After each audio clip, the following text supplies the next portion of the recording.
So we are resuming our lecture, our intrapartum lecture, under primary forces under power. So frequency of the contractions. Contractions are involuntary contractions. We will look at your slide. So I can explain to you the frequency, which means the beginning of one contraction to the beginning of the next. Okay. Just want to make sure that it's going to go to the next slide. Yes. Labor contraction pattern. So duration, so the frequency is the beginning of one contraction to the beginning of the next. Okay? All of this over here, the beginning of one contraction to the beginning of the next contraction. Okay? Duration is the length of the contraction. Okay? Duration. So this is, get my cursor, this right here is the length of the contraction. Measured from the beginning of increment, up the hill is increment. Okay, up the hill is increment. The beginning of increment to the end of decrement. Down here is decrement. Okay, down here, this is just a labor pattern, a labor contraction pattern. So duration is the length of the contraction. Okay, so right here, the length of the contraction. Okay, right here. The contraction length is a minute. Okay, and it's usually measured in seconds, 60 seconds, 1 minute. Okay. Now, over here is acme. Okay, acme right here. And acme is the peak of the contraction. Okay, is the peak. And usually is 0 to 100. Okay, 100 being the strongest peak, the strongest peak in the contraction. Okay. So increment, acme, down here is decrement, as it's going down is decrement. Okay. And then all of this over here is the duration of the contraction, which is 1 minute. Okay. So again, let's go back and review. Frequency is the beginning of one contraction to the beginning of the next. It's timed in seconds or minutes. Okay. The beginning of one contraction to the beginning of the next. So the beginning of one to the beginning of the next contraction. That's the frequency. Okay. So these contractions are happening every 5 minutes. The beginning of one to the beginning of the next. Okay. Duration is the length of the contraction, measured from the beginning of increment to the end of decrement. And right here, the duration is 1 minute. Okay. Now, all of this right here, all of this line right here, before it starts again, this right here, okay, is called nadir. N-A-D-I-R. And that is the resting phase. This is the period of reoxygenation to start the next contraction. Okay? Because right here, the baby lacks oxygen when there's a contraction. And then, right here in this picture, okay, relief, contraction's over, to the next contraction. Okay, so this here is period of reoxygenation until the next contraction. Okay, we've got other things that are happening as well because the contractions are pushing that baby down and down. So effacement, thinning and shortening of the cervix measured from 0 to 100%. And then we've got dilation, which is the opening of the cervix and is measured 0 to 10 centimeters. Okay. The secondary forces is voluntary use of abdominal muscles, and this is what we're telling mama to push. Okay. Now, we will talk a little bit more about contractions later as well when we go through electronic fetal monitoring and I show you the strip and the top of the electronic fetal monitoring. The top is always going to be the baby's heartbeat, and the bottom is always going to be the contractions, but stay tuned, we'll go through that. So we can't do labor without talking about the psych, okay, the psychological component. So represents a psychological component of childbearing. And those are common emotions during the labor and delivery process. There's excitement, there's fear, there's perceived loss of control, there's anxiety, okay? Of course, all of this, self-esteem has a lot to do with this, the positive relationship with their partner, support system during labor, trust in the medical healthcare providers, trust in that whole medical team.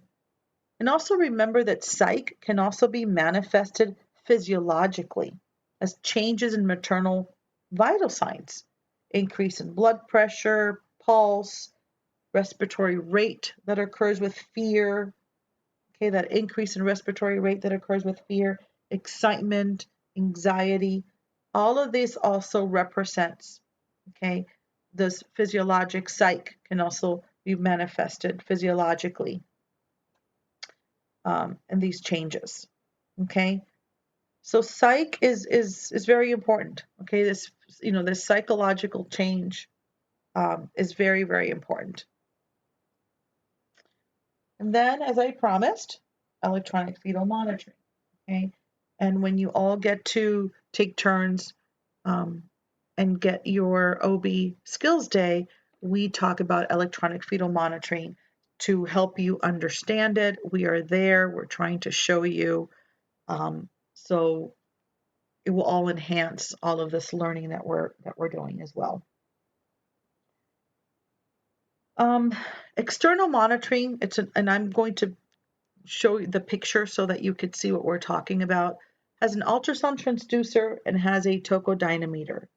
Electronic fetal monitoring provides assisted auditory and visual assessment of the fetal heart rate and the uterine contractions. So this is doing both. Okay, auditory and visual assessment of the fetal heart rate and uterine contractions. External monitoring, we've got one, which is the ultrasound, and I'm going to switch to the picture to show you, okay?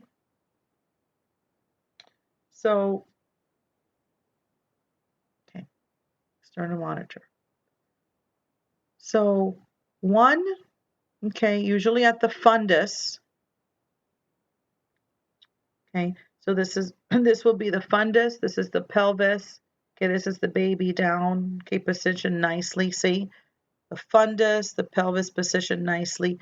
This is an external and this is an internal monitor, okay? We're going to talk about external monitors because usually internal monitor, something's going on that we have to place mom in internal monitors, and we will talk about that.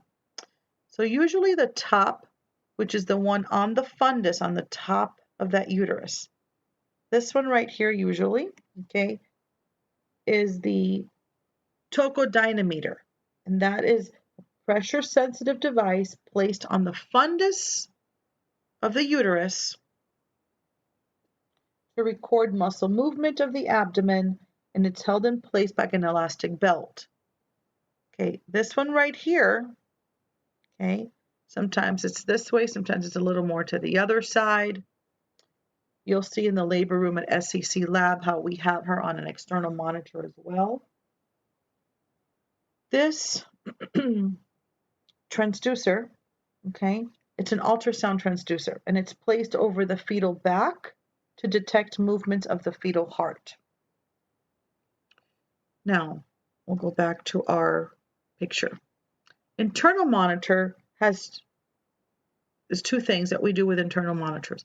A fetal scalp electrode, that's FSE, a fetal scalp electrode, and I will switch over to the picture, okay?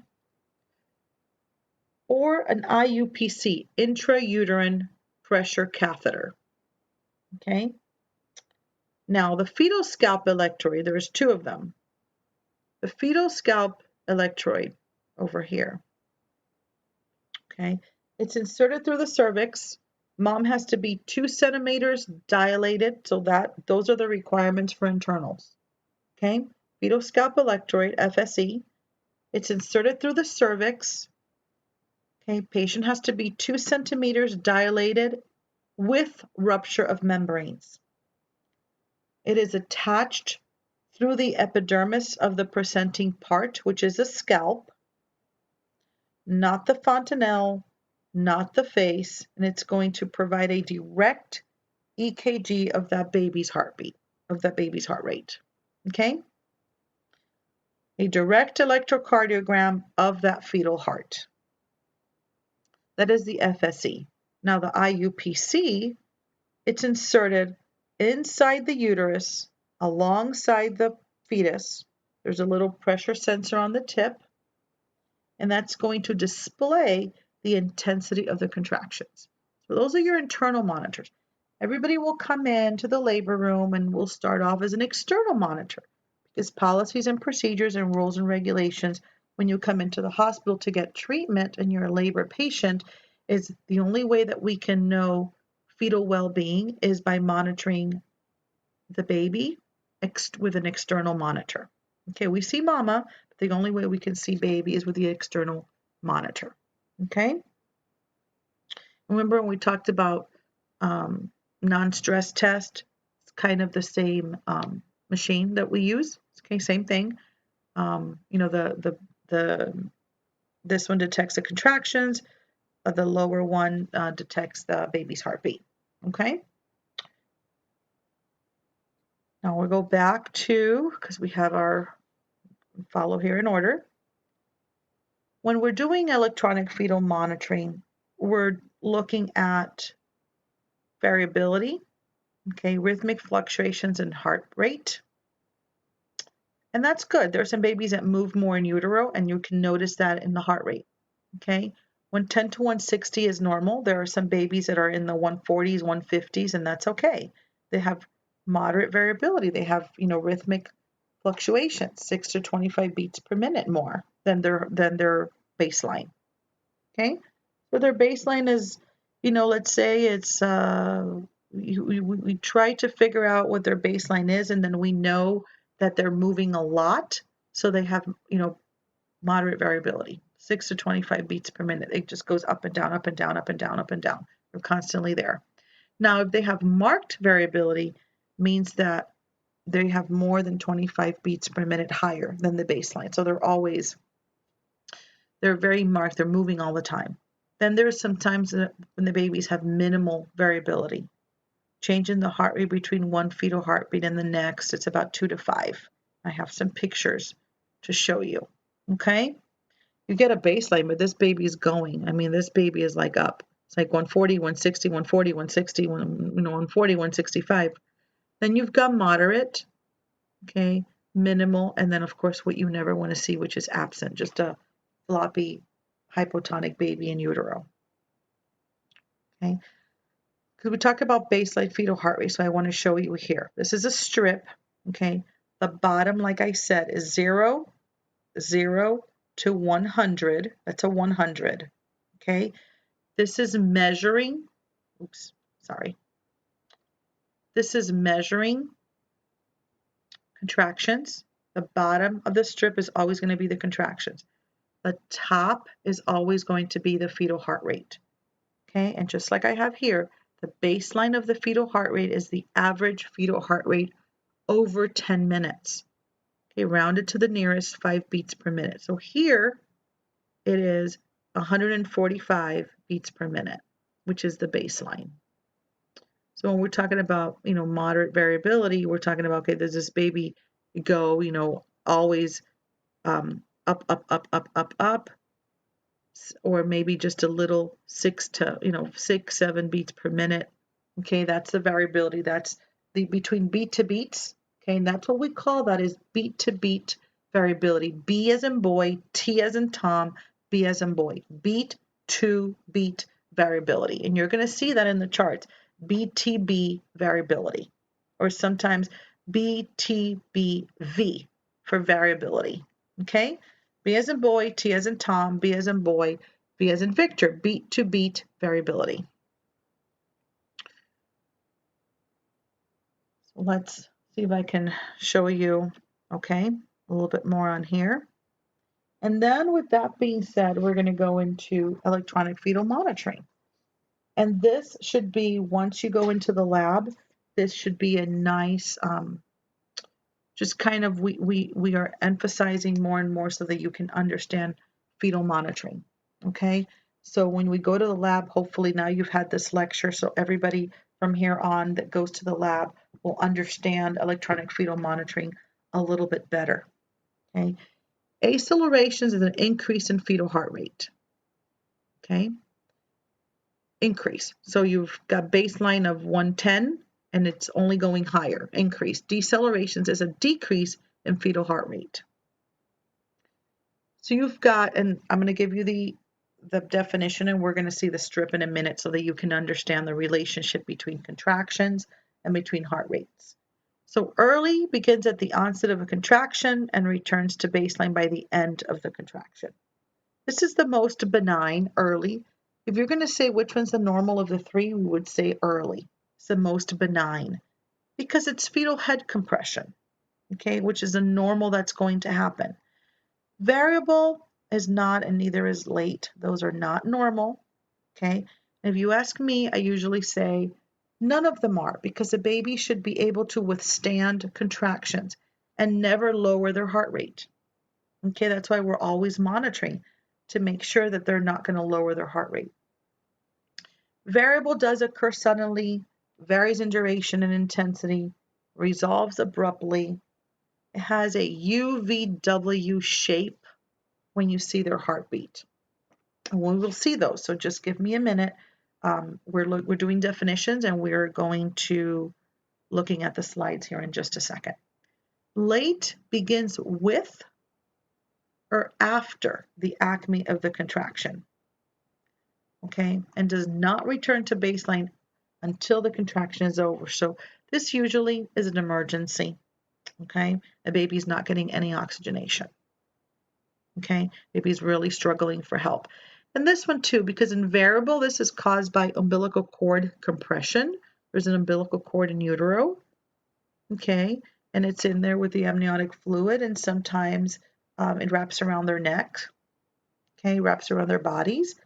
And variables will let us know that it's an umbilical cord compression. Late is caused by placental insufficiency. Something in the placenta is not giving that baby the oxygen. So we know that if this is happening, baby's going to get into trouble. And here we're going to see some visuals. Fetal heart monitoring interpretation, okay? This is where you get your normal range of 110 to 160 normal, okay? Accelerations are abrupt increase in the heart rate from the baseline and can occur at any time during labor. Okay, accelerations are good. These are reassuring signs of fetal well-being. Okay, remember we said the maternal contractions, they go from 0 to 100. This is the increment. This is the peak, the highest point of the contraction. This is the decrement. Okay, now variables, we said it's caused by umbilical cord compression. So here's an abrupt decrease in heart rate from the baseline. Not good. Okay, not good. Okay, it is common, very common in labor. Okay, variable decels, because we've got the cord and there's not a lot of space, so it happens. But that's why we have to be in the alert. Okay, lates are not good. Okay, fetal distress, yes. Repetitive severe, not good. Okay, there is a gradual decrease in heart rate. Heart rate returns to baseline after the contraction's over. So if the contraction is the tightest, okay, part, and it's like, okay, the baby's like, help, help, let me breathe. Once that uterus relaxes, everything should start normal again, right? Okay, oxygenation, everything normal. It's not in late. So you know something's not right, because even when that uterus is supposed to be nice and relaxed, the baby's heart rate is still low, which is a problem of the placenta. That's why it's an emergency. So we're going to take the 3, okay, again, and I already told you, but now you have it in your slides. So early decel begins at the onset of contraction, returns to normal at the baseline, caused by fetal head compression. What do? We're just doing a sterovaginal exam to see if that baby is descending down, okay? And how we look at it on the strip, again, here's a strip. The bottom is a contraction, 0 to 100. The top is a heart rate and usually goes from 30 to like 240. Okay, and in the hospital, you will see that 110 to 160 is in blue, in turquoise blue, and it's highlighted in turquoise blue. The bells will ring if it's lower, the bells will ring if it's higher. What we're doing here is the earlies, they're mirroring the contractions, okay? So when it's the peak of the contraction, that's when the baby lowers the heart rate. So it's a mirror. They lower the heart rate at the peak of the contraction. Okay. It's usually, early decels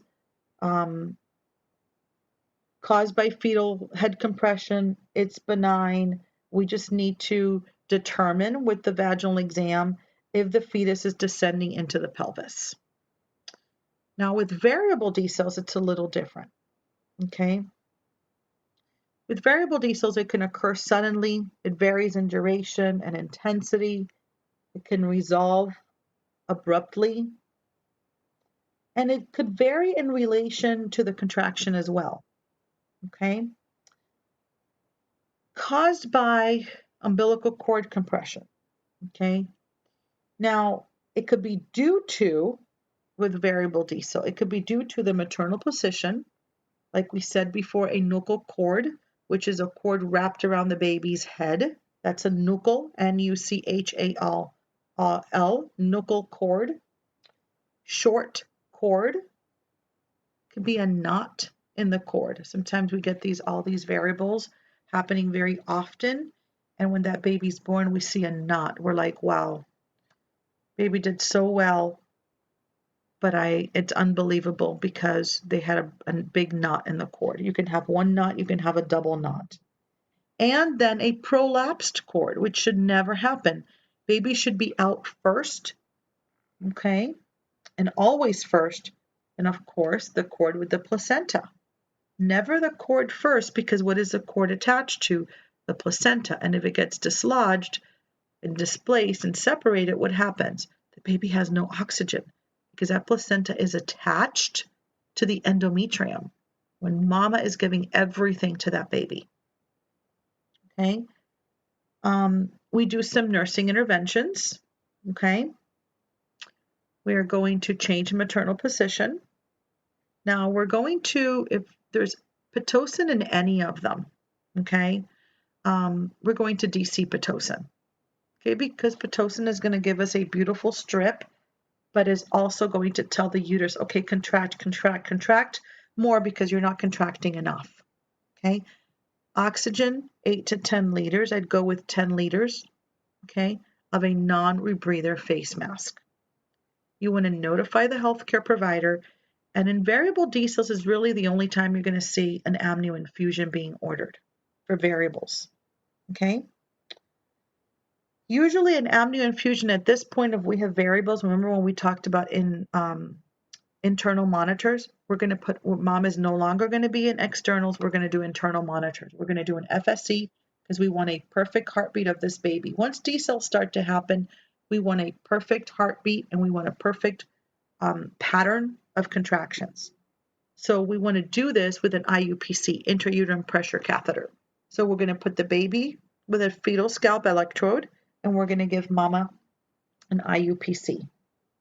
Okay, and the amnio infusion is normal saline, lactated ringers, infused into the uterus to provide fluid around the umbilical cord and keep it from being compressed. Okay, it's like a bolus, and hopefully that will take the pressure off the cord. Okay, so if it's around the neck, so it stops, choking that baby around the neck, and getting that baby oxygenation. If it's too tight around the baby, the fluid causes some pressure and of course lets that baby oxygenate. Okay. Then this is examples of variables, and variables usually will give it away because over here it's very abrupt. So if we put mom on her left side, if we change her position, and sometimes you'll labor with mom the entire time changing her position. But she's had variables and we know it's the cord. You put her on her left side and there's pressure off the cord. Oh, baby loves it and does great. And then here we go, another variable again. We put mom on the right side, pressure off the cord. Oh, wonderful again. Okay. So this is a variable decel. The shape of the heart rate is usually a U, a V, or a W. See, a V or a W, okay? Because it's very abrupt and then it goes up very quickly, okay? Sometimes there's a relationship with the contraction, sometimes there isn't. Sometimes there's a relationship with the contraction and sometimes there isn't. And it's still happening, okay? They tend to drop a little bit more, obviously, when the contraction is happening because, of course, everything is tight with the contraction. And then if you have the cord, it's going to be even tighter. So, of course, there's even less oxygenation. So baby's dropping the heart rate. Okay. So in late, which is not good, is the worst one.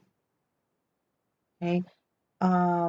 Usually there's a gradual decrease in fetal heart rate that begins after the contraction starts. So it begins with or after the acme of the contraction, and it doesn't return to baseline until that contraction is over. And this is the placenta. This is called uteroplacental insufficiency. Utero because the placenta is in the uterus. So uteroplacental insufficiency. Okay. Now, nursing interventions, yes, we are going to change the maternal position. Again, we're going to DC the oxygen. We're going to give mom 10 liters, non-rebreather face mask. We're going to notify the healthcare provider. This mama is going to have internal monitors in, okay, as well. Now, some causes and why. Caused by, okay, uteroplacental insufficiency. Due to, okay, what is this due to? Well, placenta is deteriorating. There could be maternal hypotension happening, and if that's the case, then we give a bolus of fluids. It could be cardiac disease that mom's experiencing, some maternal anemia. It could be, remember the warning sign of pregnancy when mom starts to bleed. Mom can have placenta previa, and late decels will show anything related to the placenta, that baby's getting less oxygenation. Placenta abruptio, because there is that premature separation, and you're going to see late on the monitor. Okay, if there's a premature separation, of course the baby's not getting the oxygen, so absolutely you're going to see late on the monitor. Okay, and of course hypertension, because hypertension is a vasoconstrictor and the blood is not going to flow nicely, in that placenta from mama to the placenta to the umbilical cord to the baby. There's going to be vasoconstriction. So of course, because it's placenta related, because mama's giving everything to baby through that placenta, you're going to see late decels. Okay. And here we are with late decels. Okay. Again, another strip so that you can review them and you can see them. And when I'm telling you, you can understand a little bit better. That's why I gave you a lot of visuals. 0 to 100 again is the contraction pattern, okay? There's that period of reoxygenation to start the contraction again. And there's what's happening. You've got the baseline, okay, 110 to 160. And then, of course, there's that heart rate, okay, dropping. And you know it's a late because after that uterus has relaxed, we see this heart rate still down, okay? And here is another example. It's a real example because you have to, you mark every time you see it. Okay, the RN goes in the room and looks at it and marks it. This is an example of a prolonged decel. Note the duration of the decel lasts more than 2 minutes. Okay, the contraction happened and the baby has not been able to recover before the next contraction. Okay, continues to be down. Tries to recover. Okay, sometimes that happens, tries to recover. Okay, and hopefully when we recover and all will be good in the world, but if they don't recover and they do this, okay, and they do it again and they do it again, mama is going to what we call have a crash C-section and take her in for a C-section. Okay, again, more visuals for you just to help you understand what's going on. Okay, head compression early. Okay, head compression is early. Uteroplacental insufficiency is late.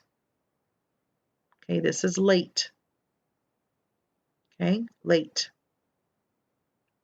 Late onset. Okay, you can see the drop.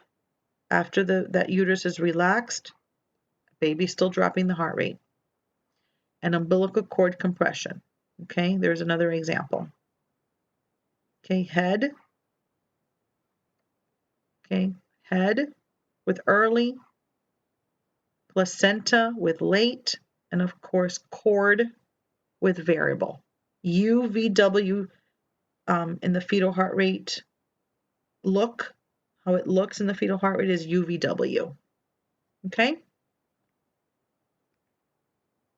And when you go again to the lab, we will show you again. Okay? So you have us live there. We will show you again. Signs and symptoms of true labor. Okay? Cervical chain, there has to be dilation, there has to be effacement. Okay? Dilation 0 to 10 centimeters.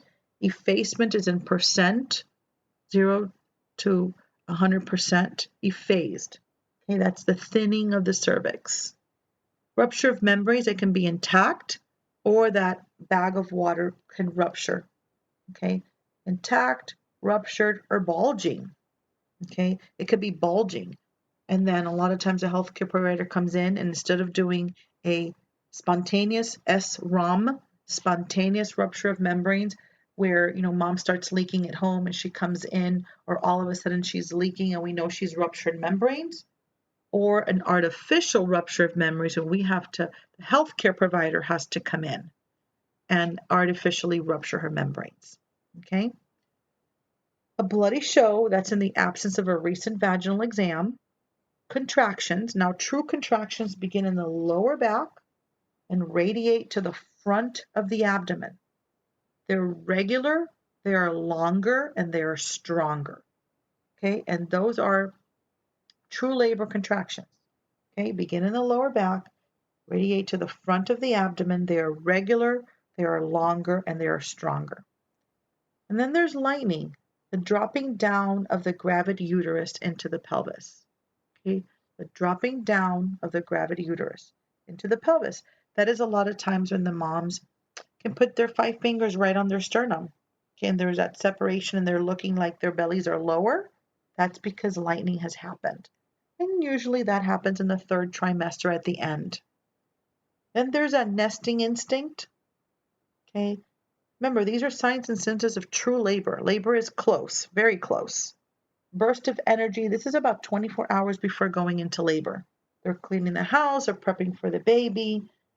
There's also an increase in back discomfort. Sometimes they think that they have the flu and it's just the body getting ready. They've got diarrhea, they've got nausea, they can even vomit. They just don't feel right. It's usually mistaken for the flu, and that's because labor is near. Then we're going to go through the stages of labor. Okay, now the first stage of labor is all about the dilation of the cervix. It has 3 phases. Okay, the first phase is the latent phase, 0 to 3. The second phase is the active phase, 4 to 7. And the third phase is the transitions phase, 8 to 10. And we're going to go through this one by one. First stage of labor, all about dilation. Okay, remember we talked about effacement. Not only does it dilate, but also it thins the cervix. So in the labor room, we have 3 things that we look at to see if that baby is near delivery. We look at centimeters, dilation. We look at the effacement, which is the thinning of that cervix, okay? Not only how big, okay, in centimeters, how wide, but that is thinning, okay, that cervix is thinning. But we also look at station, how low, okay, how that baby is going into that pelvic cavity. And here we are with the stages of labor, okay? We take each of them. So phase 1 is a latent phase. That's 0 to 3 centimeters. We still have that possible emotional state. They're excited. They've got some relief that the labor has started. They're smiling. They're talkative. They want information. They're following instructions. They're eager to answer questions, okay? Which is good because you want to make sure that you give them as much information, okay? That you tell them what to expect, that decreases their anxiety. And then the contractions. They're 10 minutes apart. The duration is 30 to 45 seconds. The intensity is mild to moderate. And then what are the nursing interventions we will do with them during latent, okay? These are the mamas that come to the hospital because they've dilated, because they started to have, the labor pains at home, and we're encouraging them to ambulate. We could do position changes with them, okay, to make them more comfortable. We can do something called effleurage, Effleurage. That's just the gentle stroking down the middle of the abdomen and around the sides. Okay, that's gentle stroking down the abdomen and around the sides. We can still, encourage fluids. They're still walking around. And we always want to make sure, always, that we verify a reassuring fetal heart rate. Always. Okay? 110 to 160. So what happens in the active phase of labor? 4 to 7. Well, of course, now the possible emotional state, we get a little bit more irritable. There's difficulty adjusting to the stronger contractions. There starts to be anxiety. Mama can start to lose her temper. This is when they're going to request pain medication. You will see that in your book it says phase 2 active labor 4 to 7. And that's changing a little bit in the hospitals because epidurals are very safe, and research is showing that we can start them a little earlier with epidurals. So don't be surprised that you will see in the charts in the hospital, in the articles that you read. I know you're not going to clinicals right now, but I know that your clinical instructors will tell you when you are in your clinical days that usually epidurals can get started at 2 and 3 centimeters. Okay, they're relatively safe, and they're going back to old school pretty much when we used to do them at 2 and 3 centimeters. Okay, done by the anesthesiologist, the epidurals. And then, so that's the possible emotional state with active.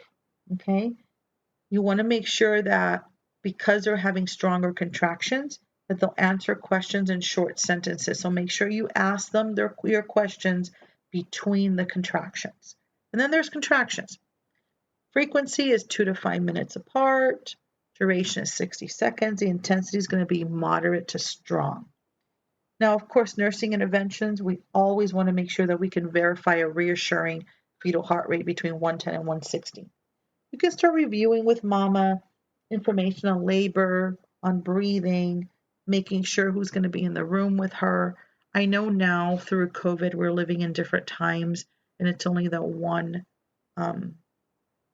person, okay, that mom wants in the room. So it's mom and the one person, okay? Significant other, could be the mom, could be the cousin, could be the partner, the one person with mom. But, when we haven't been doing COVID, we allow family members, and we always tell mom, right when she starts to get into the active labor, who would you like in the room with you? Okay, and then we can nicely tell the rest of the family members to wait in the waiting room. Then we have transition, 8 to 10 centimeters. It's getting closer, so now she's getting more restless. Sometimes she's been doing this for a really long time. First-time moms take a long time to labor. So it's very normal that sometimes they take, there's 10 centimeters they have to get to, and sometimes they take 2 to 3 hours. Okay, sometimes 2 hours between 1 centimeter and the other, Sometimes they take 3 hours between the other one. Sometimes they take an hour and a half. They take usually longer in between the centimeters. So they could be laboring for, 20 some hours, sometimes even 30 hours, the first time moms, because the cervix hasn't dilated, hasn't done it. They're doing it for the first time. Now, multips that moms have already delivered, of course, the cervix has already dilated once and come back again where it has closed. And then with hormones, it gets soft again. And mama's, does her 10 centimeters again. Then they tend to labor a little bit quicker and not spend so many hours in between centimeters laboring. So their labors tend to be quicker. First time moms usually take a little bit longer. Possible emotional state, yes, again, they're restless, they want to quit. Sometimes they're irritable, they're requesting a C-section, they just want to get over with it. They want their baby, they feel they can't do it anymore. And you're their cheerleaders. You're going to be there with them, you're going to tell them you're going to be there with them, and we're going to do this together. Okay, contractions, now they're more frequent, so they're 1.5 to 3 minutes apart. They last a little bit longer, 45 to 60 seconds. They're stronger. Nursing interventions.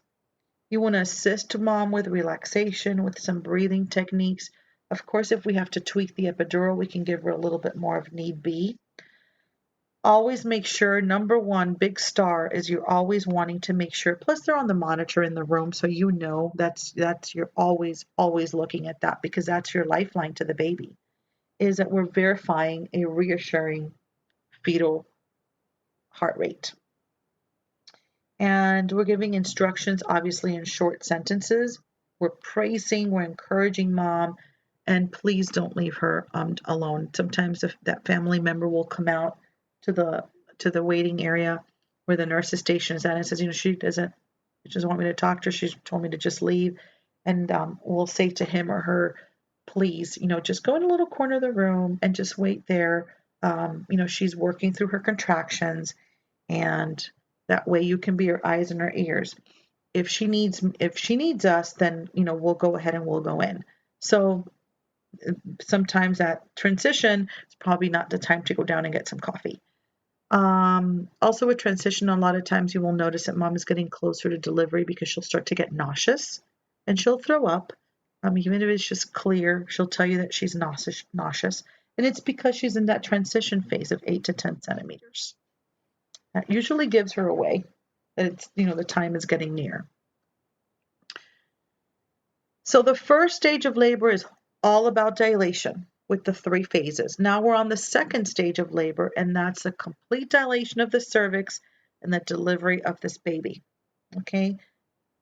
There's crowning, which is the outward bulging and thinning of the perineum. Okay, that's the opening of the vagina that occurs as the fetal presenting part, 97 to 98%, is a fetal head. So that is the opening of the vagina that occurs as the fetal presenting part presses downward onto the perineum and it becomes visible prior to delivery. Okay, and again, 97 to 98% of the time is a fetal head. Okay. Another thing that I want to talk about when we're talking about the second stage, when there's complete dilation of the cervix and the delivery of the fetus, is we want to make sure that before we have mom in the second stage, we have her pushing. She can't push until she gets to the second stage because she can't push until she's completely 10 centimeters dilated. Okay? We have to make sure that we've emptied her bladder. So if she feels like she has to go to the bathroom and she can't, we have to make sure sometimes we'll just do a quick straight cath, okay? Because if she is unable to void or she has a full bladder, her bladder will be distended and then it won't allow for the descent of that fetal head. So it makes that process a little bit more smoother, okay? And then we have cardinal movements, okay? And these are the adaptations that the fetus undertakes to maneuver through the pelvis during labor and birth. You don't need to memorize these.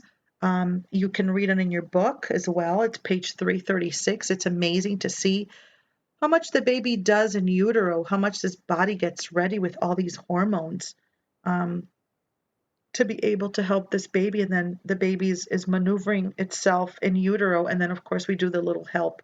Once there's a crowning, once there's a pushing, once we see the head, we're going to help, right, about have pictures, live pictures for you. Right here, we're going to start helping over here with the pushes, releasing the shoulders, anterior, posterior shoulders for that baby to come out. I've got pictures for you. Okay, so review the cardinal movements as well. Just know that they're the adaptations that the fetus undertakes to maneuver through the pelvis during labor and birth. And then go over them as you read your chapter. Okay, it's on page 336 of your Lippincott book. We can go through the delivery so you can see what I was talking about. When there's crowning and you see the head, the healthcare provider that's going to deliver applies gentle pressure to the infant's head. Then we have to examine the neck for looped umbilical cord. That's for the nuchal cord. Okay, usually put 2 fingers to make sure it's loose enough that we can loosen it up over the head. Okay, if not, we have to cut and clamp. Support the infant's head as it rotates for shoulder presentation. Okay, now we have to guide the shoulders to deliver the anterior shoulders and then maneuvering up to deliver the posterior shoulders. And there you go. Okay. Now, stages of labor. Okay. Again, 3rd stage. So we're still in the stages of labor. This is our 3rd stage of labor. And this is actually the birth of the newborn to the delivery of the placenta. Okay. So the 1st stage is all about dilation. The 2nd stage is when mama can fully dilate it. Now she can push. And that 3rd stage is that birth of that baby and that delivery of that placenta. Okay. Of course, we're going to monitor blood pressure, pulse, respiratory rate every 5 minutes. And then we've got the 4th stage of labor. Okay. And this is a delivery of the placenta. And this is 1 to 4 hours after birth. Okay. Monitor vital signs. Now, this is after birth for a vaginal delivery. And if it's a C-section, you're going to do respiratory rate. When we talk about vital signs, you're going to do respiratory rate every hour for 24 hours. Okay. When we do vital signs, when mom's delivered vaginally, we're going to do every 15 minutes for an hour. Okay. We're going to do fundus check. Okay. Want to make sure the uterus is contracting to prevent that blood loss. Okay. The fundus check, the placement. I've got a picture. Okay, of a fundus check. You always want to make sure you put, you support, see her hand right over here. Okay, she's got support with the bottom of the fundus and then support with the top of the fundus, and making sure that you can do a placement. So how high, okay, how firm. We want to make sure that it's at the level of the umbilicus. Okay, so another picture to show you with the fundus check. Okay, remember this uterus had a baby. Once this uterus no longer has a baby, we need to check. Okay, there is a process called involution, and we're going to talk about that in postpartum, involution, and that's the process, okay, of this uterus going back down to pre-pregnancy size, like right here, okay, when mama was not pregnant. And what we're looking is, see right here, what we're looking as, this is the process of involution, okay? We're assessing the uterus for involution, and this is good. That's why mom has to continue to have those contractions. This is why breastfeeding is wonderful, because it's a natural release of oxytocin, which is a natural form of Pitocin. And that helps for that uterus to involute, to come back, okay, to pre-pregnancy size, so that it's in the pelvic cavity. And if we're not pregnant, no one can look at our uterus. It's nice.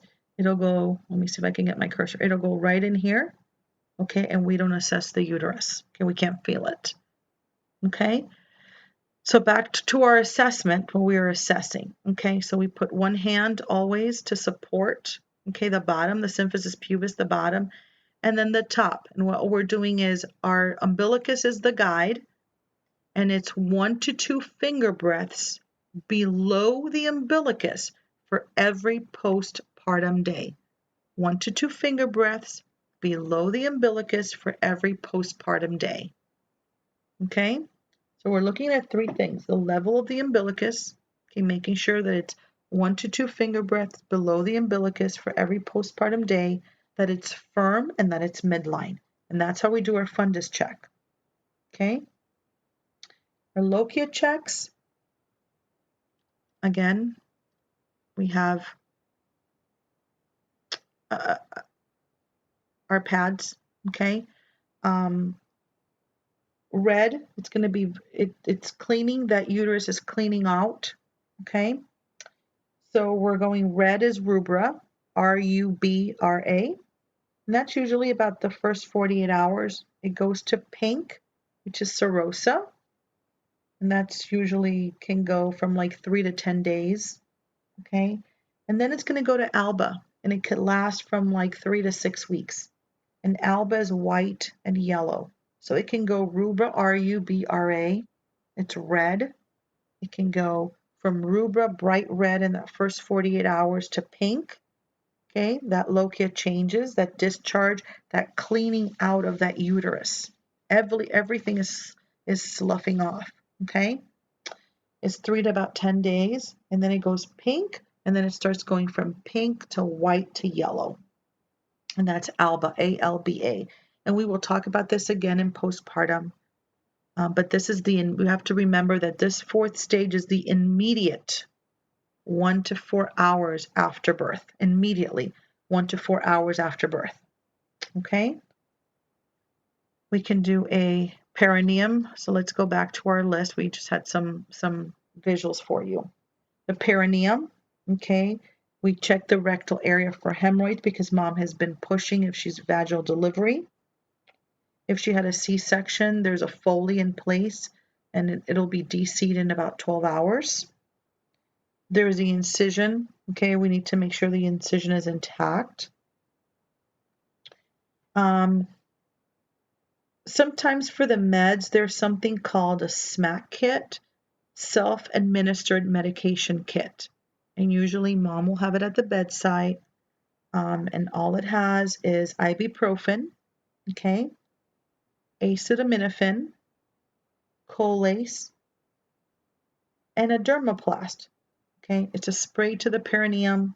It's PRN. So ibuprofen, it's about 200 milligram. You can do 3 tabs, PO, every 6 to 8 hours, PRN for mild pain. Okay, and the pain that we're talking about, that's called after pains.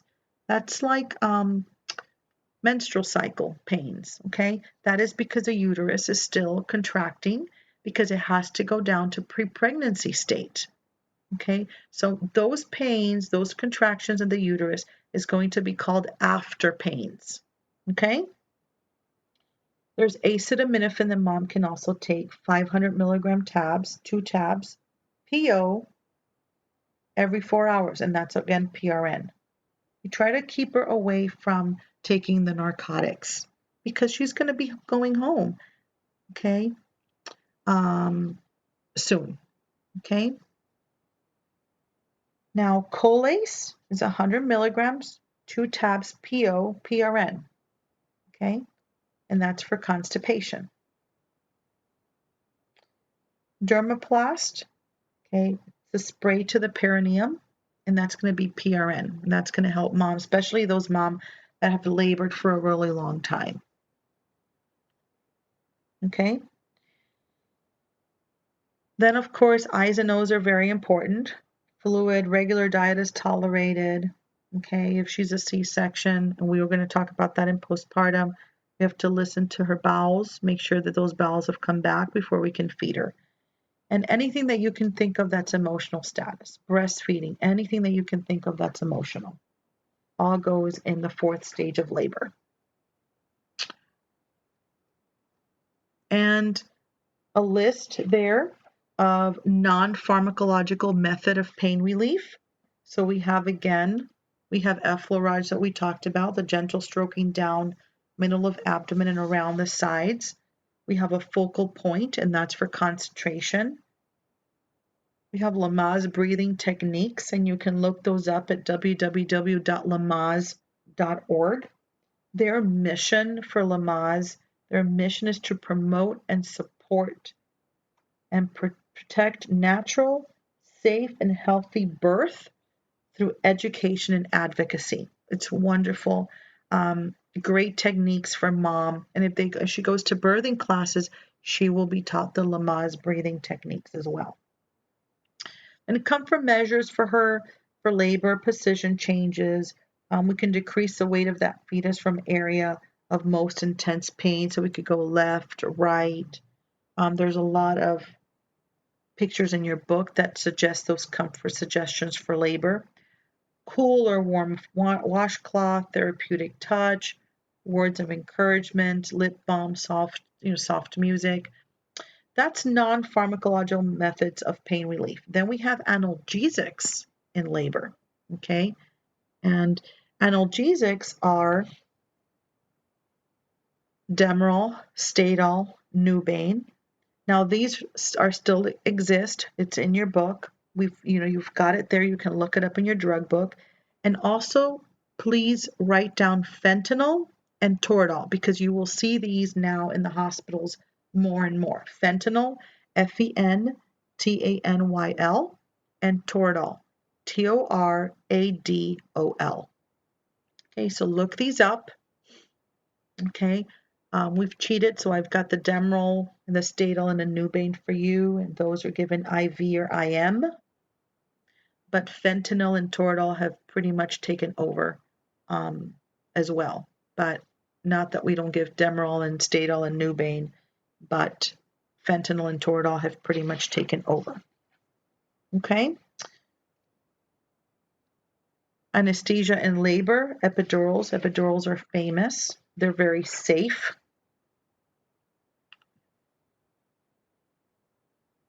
Needle is placed in the epidural space, L4, L5. There's a picture right here, so I will go to this picture. Okay. The epidural space. Now, before the epidural, we have to prep mom, and we're going to give her a bolus of 500 to 1,000 cc's of lactated ringers. Okay, that is for possible hypotension. It is a reaction the body gets when there's an epidural. The blood pressure tends to drop. So for possible hypotension, we're going to give a 500 cc's to 1,000 cc's of lactated ringer bolus. Okay, and your book has also a good picture of a mom receiving an epidural. She is not going to lay down. She's going to sit on the edge of the bed. We're going to put a seat under her feet. We're going to curb her spine, and we're going to insert, and that is the anesthesiologist, will insert the needle in between contractions. Take a deep breath. The nurse is there. We'll put a pillow in front of her. She'll hug her pillow. She's curving and she's hugging her pillow. We're going to put the epidural catheter in between her contractions as she takes a deep breath. Okay? It is given usually in the first stage with phase 2 in active labor, like we said, 4 to 7 centimeters, but don't be surprised that you will see it given a bit earlier. 2, 2.5, 3 centimeters. It's safe for mom. The rationale for not giving it too late in delivery or too early is because if you give it too early and she labors for 25 hours, you're going to have to tweak the med. Okay, and that's okay. You can tweak it. If you give it too late, it's too close to delivery, and we want to make sure that baby will not get respiratory, depression from the epidural. Okay, so that's what we worry about. So we want to make sure we give it in a nice balance of between 4 and 7 centimeters with the anesthesia. Okay, so that it works. We can tweak her anesthesia, and then she has nice relief. So when she's gonna, labor, she's pain-free, okay, and she's not suffering all the way through. Great advantage. It has excellent pain relief. We can redose the medication. There's no neonatal respiratory depression that happens when you give it. And it might even provide a few hours of postpartum pain relief. Now, a little disadvantage, yes, you need the anesthesiologist, okay? It does cause numbness, and there's that picture with the blue. It does cause numbness to the lower extremities, limiting the mobility. Sometimes it gives you little or no urge to push. If it's done correctly, you still feel a little bit of that, you know, a little pressure, so that every time there's a contraction and everybody, in the room, the doctor and the healthcare provider, the nurse, your significant other, your partner will say, okay, push. You still feel that urge. At least it's a little urge to push. Okay. And then some nursing interventions. Of course, we're going to monitor urinary output. So we have that catheter, that urinary catheter. We're going to monitor that blood pressure for hypotension. And we're going to avoid that supine position. So we're going to lay her on her sides. Okay. So what we are monitoring her is we give her that bolus. We get some baseline vitals. We get her lab work. We make sure that her bladder is empty. And we do close monitoring, okay, with mom. Then there's another one called, we're talking about anesthesia in labor, is pudendal block. And pudendal block, I have a picture as well. It's a local anesthetic agent injected into the lateral vaginal walls near the ischial spine to anesthetize a pudendal nerve. And when is this given? This is given during the second stage of labor. Okay, remember, second stage is the stage where now mom can actually push because she has reached her 10 centimeters. So this is in preparing for her to, to do a little cut and to prepare an episiotomy. We will talk about episiotomy when we talk about high risk. But this is an example of what the healthcare provider is doing. Okay, local anesthetic agent that's injected into the lateral vaginal walls near the ischial spine, and you can see the ischial spine right here. Okay, and you can see the pudendal nerve. Okay. Advantage is excellent anesthesia of the perineum. Okay, provides a few hours of postpartum relief. Disadvantage is that it's injected along the presenting part, creating an increase in vaginal pressure. Sometimes it eliminates the urge to push if they've put a little too much. And nursing intervention, you have to monitor the patient's safety, as it has decreased sensation in the lower extremities. So it's going to obviously affect mobility. And then last but not least, we can't go through labor if we don't talk about Pitocin, okay? Pitocin can be given IV, Pitocin can be given IM. There's written orders in the hospital for Pitocin, okay? There's, management of the patient receiving Pitocin. You've got your guidelines on there, and we're just going to go through a couple of those goals and outcomes of Pitocin, since it's such a wonderful med, but it's a lethal med, which we have to really keep an eyeball on mom. Okay, you've got your indications there: induce or augment labor. Okay, and of course it's through an IV. There are some contraindications that we have to worry about. CPD, cephalopelvic disproportion. So if the pelvic bones, okay, there's something with the pelvic structure. Remember, the pelvis is very important in a mom either having a vaginal delivery or C-section. The baby can't go through, cephalo meaning head, pelvic being the pelvic bone, and disproportion meaning the baby can't descend down into the pelvic cavity. Remember the stations. If the baby's still floating up there, we're not going to give Pitocin because the baby is not going to go down. It's not going to go into the pelvic cavity. We're going to go for a C-section. A malpresentation, we're not doing that to breech babies because those are C-section babies. Anytime there's fetal distress, absolutely not. We're going to deliver. Preterm babies, no. We want them in utero to be full term. And then yes, Pitocin, because we're telling the uterus, okay, contract, contract, contract, there could cause fetal hypoxia, abruptio placenta, that premature separation of the placenta, history of very rapid labor, and then of course uterine rupture.